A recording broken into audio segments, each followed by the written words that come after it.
మారుతున్న కాలం, మారుతున్న మనుషులు. ప్రియమైన సహోదరులారా, ప్రభులో మీ అందరికీ శుభం. ఈరోజు మనం ఆలోచించబోయే విషయం నేటి క్రైస్తవుడు. ప్రపంచం మారుతుంది, టెక్నాలజీ పెరుగుతుంది, జీవన శైలిలు కొత్త మార్గాల్లో నడుస్తున్నాయి.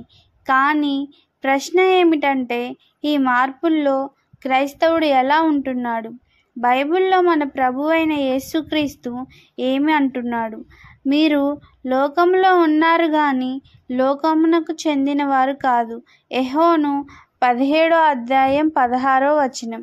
అయితే నేటి క్రైస్తవుని పరిస్థితి చూడండి. లోకంలో ఉన్నట్టు మాత్రమే కాదు, లోకంలో కలిసిపోయే పరిస్థితి చేరుకున్నాడు. పవిత్రత, వెరుపు, ఆధ్యాత్మికమైన జీవితం అనే లక్షణాలు కాస్త నేడు మసకబారుతున్నాయి.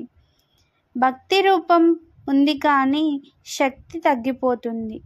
2 తిమోతి 3:5.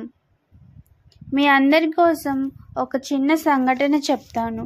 ఒకసారి ఒక యువ క్రైస్తవుడు తన పాస్టర్ దగ్గరికి వచ్చి ఇలా అన్నాడు: నేను యేసుని ప్రేమిస్తున్నాను కానీ చర్చికి వెళ్ళడానికి నాకు టైం దొరకడం లేదు.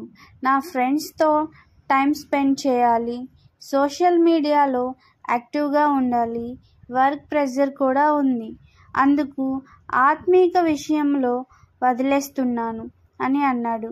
పాస్టర్ గారు బాగా ఆలోచించి అందుకు ఇలాగ సమాధానం చెప్పాడు: సహోదరుడా, నీ జీవితం ఓ బెలూన్ లాంటిది.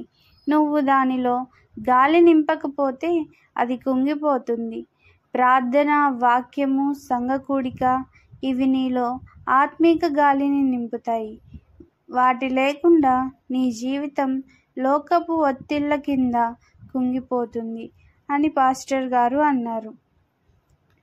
ఈ సంఘటన మనలో చాలామందికి వర్తిస్తుంది. నేటి క్రైస్తవుడు బిజీగా ఉన్నాడు కానీ ఆత్మికంగా ఆకలితో ఉన్నాడు. బైబిల్ చూపించే నిబంధనలు ప్రియమైన వారలారా, క్రైస్తవుని జీవితం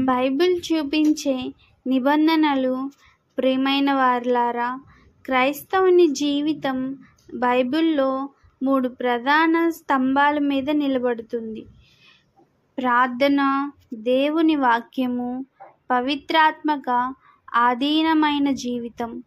కానీ నేటి కాలంలో ప్రార్థన ఒక ఫార్మాలిటీ అయిపోయింది.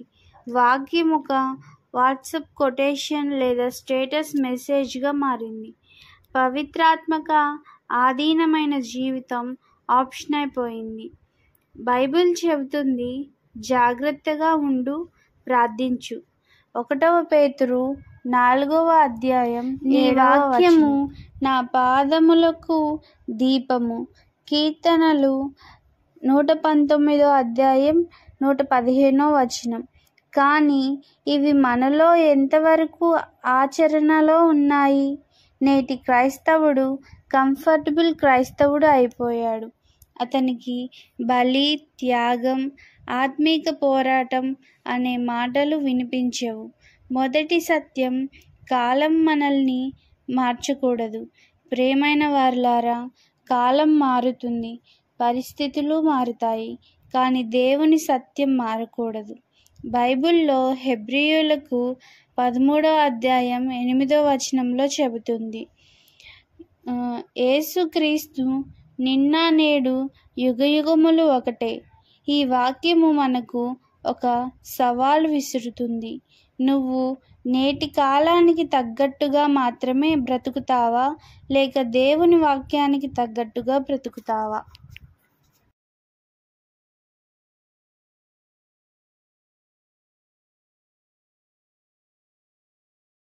మీ అందరికీ ఒక సంఘటనను తెలియజేయాలనుకుంటున్నాను. ఒక గ్రామంలో 2 స్నేహితులు ఉండేవారు. ఒకరికి పెద్ద నూనె దీపం ఉండేది, మరొకరికి చిన్న నూనె దీపం ఉండేది.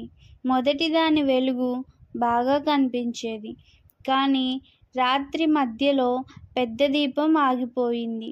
ఎందుకంటే అందులో నూనె తక్కువగా ఉంది. చిన్న దీపం మాత్రం ఆ రాత్రంతా వెలుగుతుంది. ఎందుకంటే యజమాని కొంచెం కొంచెం నూనె నింపుతానే ఉన్నాడు ఆ దీపంలో. ప్రియమైన వారలారా, మన ఆత్మీక జీవితం కూడా ఇలాగే. మన దగ్గర వెలుగు ఉండాలి, కానీ అది పవిత్రాత్మక నూనెతో నిండాలి. ప్రార్థన, వాక్యం, ఆరాధన ఇవే ఆ నూనె. కంఫర్ట్ జోన్ నుంచి బయటకు రావాలి. నేటి క్రైస్తవుడు సౌకర్యవంతమైన జీవితం కోరుకుంటున్నాడు, కానీ ప్రభు మార్గం బలీనదాన మార్గం. లూకా 9:13 చెబుతుంది, తనను తాను నిరాకరించి ప్రతి దినమున తన సిలువను మోసుకొని నా వెంబడి రానివాడు నా యొద్దకు రాలేడు. కంఫర్ట్ జోన్లో ఉండే క్రైస్తవుడు పాపం మీద పోరాటం చేయడు. ఇంతవరకు సువార్త చేయడానికి వెళ్ళడు. ఆత్మికంగా ఎదగడానికి కృషి చేయడు. కానీ బైబిల్లో ఉన్న వీరులు పౌలు, పేతురు, ఎస్తేరు, యేసేబు అందరూ త్యాగం చేశారు. అందుకే వారు దేవుని మహిమను చూశారు. Jesus is coming very soon. Be prepared. Thanks for watching our channel. Please subscribe.